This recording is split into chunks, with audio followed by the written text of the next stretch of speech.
Kinaumagahan sa eskwelahan, inasar si Sakuragi ng kanyang tropa dahil na-foul out agad ito sa kanyang unang laro. Wala na nga daw siyang nagawang puntos tapos foul out pa. Nagalit naman si Sakuragi kaya nagrambulan sila ng tropa niya. Nung mapagod sila pareho ay pinili na lang niyang umalis. Ayaw niya munang makita si Haruko dahil nahihiya siya sa ipinakita niyang laro kahapon. Pero habang naglalakad siya ay nakasalubong niya si Haruko. Hiyang-hiya siya nung makita siya. Sabi naman ni Haruko na maganda ang ipinakita niya sa laro. Hindi naniwala si Sakuragi dahil wala daw siyang nagawang puntos sa buong laro. Pinalakas naman ni Haruko ang loob niya at sinabing unang laro pa lang daw naman niya yon at marami pa daw siyang matututunan. Tuwang-tuwa naman si Sakuragi sa sinabi ni Haruko at sinabi niya na babawi siya sa susunod at idadakdak niya daw agad ang bola sa ring. Dumating na ang araw ng kanilang ikalawang laro at ito ay kontra sa Kakuno High School. Dahil sa ipinamalas nilang galing laban sa Muraday ay marami na ang nag-abang sa laro nila. Maging ang ilang players ng kainan ay pinili na ring manood. Hindi kasama si Sakuragi sa starting 5 dahil sa huling laro niya ay na-foul out agad siya. Nagsimula na ang laro. Nakuha ng Shohoko ang unang possession. Isang magandang assist ang ibinigay ni Miyagi kay Mitsui kaya naman nakagawa agad ito ng isang 3-point shot. Nalamangan agad ng malaki ng Shohoko ang Kakuno High. Ipinasok na din si Sakuragi sa laro. Pero 10 segundo pa lang siya sa laro ay nakakuha agad ito ng foul. Sa sumunod na play ay nalibre sa 3 ang isang player ng Kakuno pero mintis ito. Sinubukang kunin ni Sakuragi ang rebound pero foul na naman ito. Tawanan ng mga tao dahil dalawang magkasunod na foul agad ang nagawa niya. Umiinit na rin ang ulo ni Gory. Sa pagpapatuloy ng laro ay lalong lumobo ang kalamangan ng Shohoko. Nasa bench na si Sakuragi dahil foul out na naman ang gunggong. Natapos ang laro sa score na 160-24. Panalo ang Shohoko. Hindi na naman maipinta ang mukha ni Sakuragi dahil puro kapalpakan na naman ang nagawa niya. Kinagabihan, habang kumakain sila Akagi ng kanilang hapunan, ay may nag-doorbell sa kanila. Sa pagbukas ni Akagi ng pintuan ay bumulaga sa kanya si Sakuragi. Ang akala ni Akagi ay manghihingi siya ng pagkain. Pero ang totoong pakay pala niya ay magpapaturo ito kung paano makakaiwas sa foul. Nakita ni Akagi sa mukha nito na desidido talaga itong matuto. Binigyan naman siya ni Akagi ng tips na makakatulong sa kanya para makaiwas sa foul at para hindi agad siya ma-foul out. Nung bumalik si Akagi sa mesa ay masayang-masaya ito dahil bilib daw siya sa taong yon. Hindi daw magtatagal ay magiging key player na siya ng kanilang team. Pina-check up naman ni Mitsui ang kanyang na-injured na tuhod. Sinabi ng doktor na wala na siyang dapat ikabahala dahil maayos na ito. Habang papauwi siya ay nakasalubong niya si Tetsuo. Nagkamustahan sila at masaya si Tetsuo sa naging takbo ng buhay ngayon ni Mitsui. Habang papauwi si Sakuragi ay napansin nito na may nagpa-practice pa rin sa gym kahit 10 oras na ng gabi. Nung sinilip niya ang gym ay si Rokawa pala ito. Kakatapos pa lang ng kanilang practice pero heto siya at nagpa-practice pa rin ng mag-isa. Binuksan ni Sakuragi ang pinto at sinabi kay Rokawa na sa susunod na laro ay hindi na daw siya mapa-foul out at mas maraming puntos daw ang magagawa niya kaysa sa kanya. Wala namang kaalam-alam si Rokawa sa mga pinagsasabi ni Sakuragi. Naghahanda na ang Team Shohoko para sa kanilang ikatlong laro sa tournament. Sa practice nila ay hindi pa rin maiwasan ni Sakuragi na makakuha ng sunod-sunod na foul. Bawat galaw nito ay foul agad. Pinagsabihan na siya ni Ayako na ayusin ang paglalaro. Sinagot naman siya ni Sakuragi na lahat na lang daw ay pinipituhan nito. Sinagot din naman siya ni Ayako. Hindi na nakapalag si Sakuragi kaya natameme na lang ito. Dumating naman si Akagi at nabatukan na naman siya. Habang papauwi si Sakuragi ay malalim ang iniisip nito at hindi niya namalaya na nasa harap na siya ng bahay ni Akagi. Habang nakadungaw sa may bintana si Haruko ay napansin nito ang isang pamilyar na buhok. Dali-dali siyang lumabas ng bahay para makasiguro kung si Sakuragi nga ito. Pero paglabas niya ng bahay ay nawala na siya. Nakapagtago pala agad si Sakuragi. Nung makita niyang wala na si Haruko ay dahan-dahan siyang umalis dahil nahihiya siya dito. Pero inaabangan pala siya ni Haruko. Sabi ni Sakuragi na naligaw lang siya kaya napadpad siya doon. Tinanong ni Haruko na kung balak niyang kausapin ang kuya niya tungkol sa naging laro niya sa tournament pero sinabi ni Haruko na busy ang kuya niya sa pag-aaral kaya nagpresente na siya na lang ang tutulong sa problema niya. Simula daw bukas ay magkakaroon sila ng special training ni Haruko. Tuwang-tuwa si Sakuragi pero lingid sa kaalaman niya ay nakita pala siya ni Akagi. Kinabukasan ay maaga silang nag-practice sa parke. Kaso hindi makapag-focus ng mabuti si Sakuragi.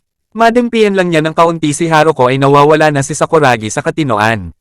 Sa sumunod na pangyayari ay hindi niya sinasadya na maitulak si Haruko. Namula na naman siya nung nahawakan ang katawan ni Haruko. Bumalik lang siya sa katinoan nung binitukan siya ni Akagi. Sinundan pala sila nito. Sa pagkakataong yun ay siya na ang nagturo sa kanya. Pero sandali lang siya nitong tinuruan dahil hindi daw dapat minamadali ang ganong klaseng training. Hindi pumayag si Sakuragi dahil bukas na daw ang laro kaya kailangan na niyang matutunan yon.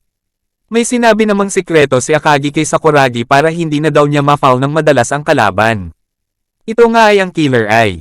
Patayin daw niya ang galaw ng kalaban sa pamamagitan ng mata. Madali namang naiintindihan ni Sakuragi yon dahil ginagawa niya din daw yon kapag siya ay nakikipag-away. Tinititigan niya lang daw ang kanyang kalaban ay natatakot na ang mga ito. Tuwang-tuwa si Sakuragi dahil may natutunan na naman siyang bagong teknik. Walang inaksayang panahon si Sakuragi kaya prinaktis niya agad ang kanyang Killer Eye. Kahit sino ang kanyang madaanan ay ginagamitan niya ng Killer Eye. Kahit mas malaki sa kanya ay hindi niya pinalampas. Effective naman ito dahil lahat ay natatakot sa kanya. Pati pusa ay hindi niya pinalampas. Pero na-counter siya ng pusa at kinalmet siya. Habang papunta na sa venue si Mitsui para sa kanilang ikatlong laro ay nakita niya na may mga humahabol kay Tetsuo. Sinundan niya ang mga ito. Pagdating niya doon ay nakita niya na pinagtutulungan si Tetsuo kaya naman binalak niyang tulungan ito. Agad binanatan si Mitsui ng mga dating kasama ni Tetsuo dahil nabalitaan nito na sumama na siya sa Shohoku basketball team. Sinamahan daw nila si Mitsui para wasakin ang kanilang basketball team tapos ngayon ay miyembro na daw pala siya ng Shohoku. Tumayo naman si Tetsuo para harapin ang mga dati niyang kasamahan pero mula sa likod ay tinangka siyang hatawin ng tubo ng kasamahan nilang naka-helmet. Bagsak si Tetsuo at nawala ng malay. Ipinakilala nila ang bago nilang miyembro. Ilan beses na daw itong naglabas-masok ng kulungan. Samantala, nagtataka ang Team Shohoku kung bakit hindi pa rin dumarating sila Mitsui at Sakuragi. Nagmamadali naman si Sakuragi dahil tinanghali siya ng gising dahil sa kakapractice ng kanyang Killer Eye. Sa kanyang pagmamadali ay nagkabungguan sila ng kanyang tropa. Nagtaka si Mito dahil ang alam niya ay may laro sila pero bakit daw nandun pa rin siya. Sagot ni Sakuragi na kaya nga siya nagmamadali ay late na siya para sa kanilang laro. Bagbag sarado naman si Mitsui dahil mas pinili niyang hindi lumaban dahil nangako na siya kay Coach Anzai na hindi na siya makikipag-away ulit. Balak nilang durugin ang mga kamay ni Mitsui para hindi na ito makapaglaro ng basketball. Magsisimula na ang laro at hindi pa rin dumarating ang dalawa. Nag-aalala na si Akagi dahil importante sila sa laro. Samantala, sinamahan nila Mito si Sakuragi papunta sa venue ng laro. Sinabi nila na may alam silang shortcut. Sa kabila daw ng bakod ay mabilis na niyang mararating ang istasyon ng tren. Ilang sandali na lang ay tutusukin na ng tubo ang mga kamay ni Mitsui. Ilang sandali pa ay binagsakan ni Sakuragi ang nagtangkang dumurog sa mga kamay ni Mitsui. Nagtaka si Sakuragi kung bakit nandun si Mitsui. Ang akala niya ay si Mitsui na naman ang nagsimula ng gulo. Naalala ni Sakuragi na siya ang gumulpi kay Rokawa. Natakot naman ito dahil ang akala niya ay ipaghihiganti niya si Rokawa sa halip ay parang nagpasalamat pa ito. Pinalibutan siya ng mga kasama nito at maya-maya pa ay sinapak siya. Kinuwelyuhan ni Sakuragi ang sumapak sa kanya sabay angat dito. Pinigilan siya ni Mitsui na lumaban dahil baka tuluyan ng maban ang kanilang team. Naintindihan ni Sakuragi ang kanilang sitwasyon. Dahil walang balak na lumaban ni Sakuragi ay nakakita sila ng pagkakataon at binalak niyang hatawin ng tubo si Sakuragi. Pero bago pa niya magawa iyon ay biglang lumabas ang pangkat ni Sakuragi sa pangunguna ni Mito. Huling tumalon si Takamiya pero sumabit ang kanyang pantalon kaya nabagsakan niya si Sakuragi. Hinampes ng tubo si Mito pero nahawakan yun ni Sakuragi at niyupi ito. Wala daw talaga silang kadala-dala. Ginamit ni Sakuragi ang kanyang bagong teknik na Killer Eye pero hindi ito gumana. Sinugod siya ng naka-helmet pero iniwasan lang ito ni Sakuragi. Nakatayo na si Tetsuo at saka ibinalibag ang naka-helmet sa pader. Bagsak ito at hindi na nakatayo. Pinalis na ni Tetsuo sila Mitsui at Sakuragi para hindi na daw sila madamay.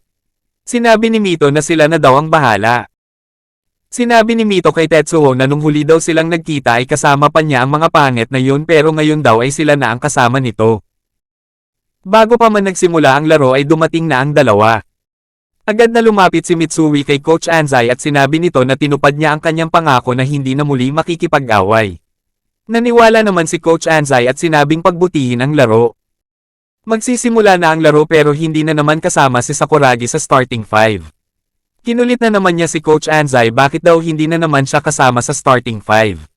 Nabigyan naman siya ni Akagi.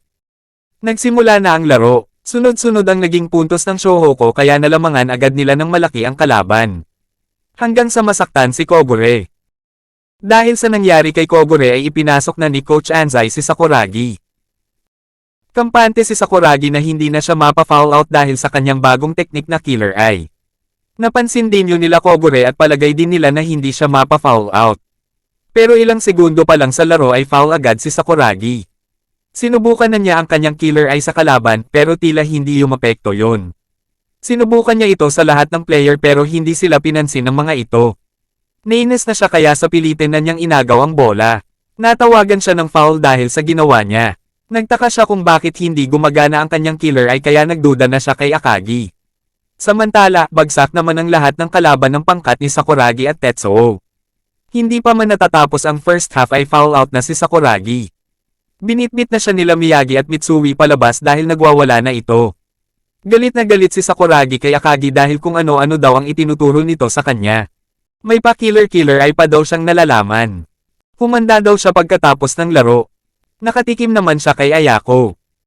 Natapos ang laro sa score na 59-103. Panalo na naman ang Shohoku sa pangatlong pagkakataon. Samantala, katulad ng naunang dalawang laro, bago pa man matapos ang first half ay na-foul out na naman ang henyong si Sakuragi.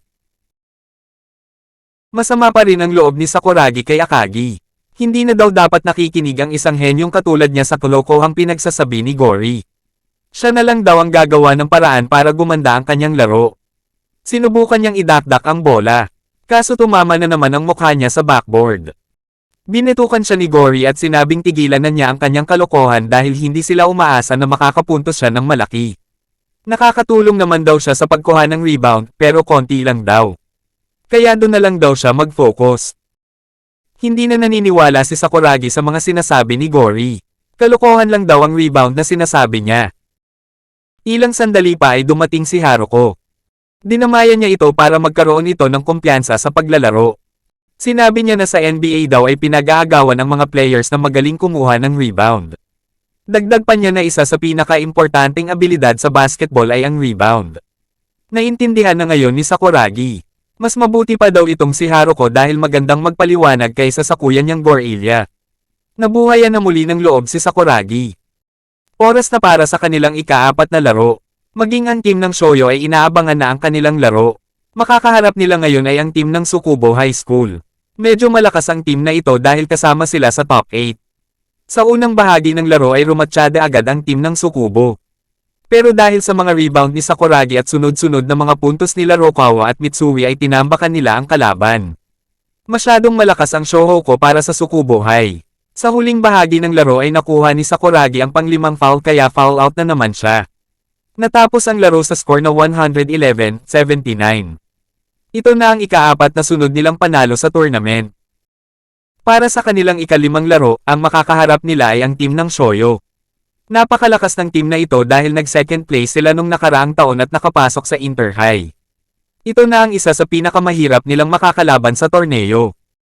Sa dugout ay napansin ni Sakuragi na parang puyat si Gori. Hindi daw siguro siya nakatulog dahil Shoyo na ang kanilang kalaban. Maging si Sakuragi ay hindi inamin na hindi rin siya nakatulog at sinabing nag-iisip lang siya ng strategy para sa laban. Hindi naman ipinahalata ni Mitsui na kinakabahan din siya sa laro at sinabi na lang na kailangan niya lang magbawas. Relax na relax naman si Miyagi at Rokawa. Habang nasa loob ng Cobb 8 si Mitsui ay narinig niya na pinag-uusapan siya ng team ng Shoyo. Hindi na daw ganon kagaling si Mitsui katulad ng dati. Hindi niya daw pa-i-score ng higit sa 5 points si Mitsui. Nagalit si Mitsui kaya bigla siyang lumabas. Pero wala na ang mga ito. Magsisimula na ang laro. Kasama si Sakuragi sa starting 5. Kapag nanalo sila sa Shoyo ay makakapasok sila sa finals, pero ang Shoyo ang pangalawa sa pinakamagaling sa kanilang distrito kaya mahihirapan sila. Mapapalaban talaga sila dito ng husto. Team Shohoku versus Team Shoyo. Bakbakan na.